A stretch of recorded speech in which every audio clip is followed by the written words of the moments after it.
এক সন্ধ্যায় হঠাৎ করেই আতঙ্ক ছড়িয়ে পড়ে শহর জুড়ে। ব্যস্ত সড়কে চলন্ত গাড়িগুলোকে লক্ষ্য করে একের পর এক গুলি ছোড়া হয়। কয়েক মিনিটের ব্যবধানে ঘটে যাওয়া এসব ঘটনায় নিরাপত্তা নিয়ে নতুন করে উদ্বেগ তৈরি হয়েছে। যুক্তরাষ্ট্রের মিসৌরি অঙ্গরাজ্যের কানসাস সিটিতে ধারাবাহিক গুলিবর্ষণে একজন নিহত এবং 4 জন আহত হয়েছেন। আহতদের মধ্যে আর্জেন্টিনা ফুটবল দলের সমর্থকদের বহনকারী এক উবার চালকও রয়েছেন। পুলিশ জানিয়েছে, মঙ্গলবার সন্ধ্যায় প্রায় 5 মাইল এলাকায় মোট 5টি গুলির ঘটনা ঘটে। তদন্তে ধারণা করা হচ্ছে একই সন্দেহভাজন ব্যক্তি এসব হামলার সঙ্গে জড়িত। 22 বছর বয়সী ওই ব্যক্তি এখনও পলাতক এবং তাকে সশস্ত্র ও অত্যন্ত বিপজ্জনক হিসেবে বিবেচনা করা হচ্ছে।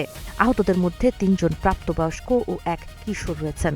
এদিকে গুলিবিদ্ধ অবস্থায় হাসপাতালে নেওয়ার পর এক চালকের মৃত্যু হয়। সন্দেহভাজনকে শনাক্ত করে একটি বাড়িতে অভিযান চালানো হলেও তাকে আটক করা সম্ভব হয়নি।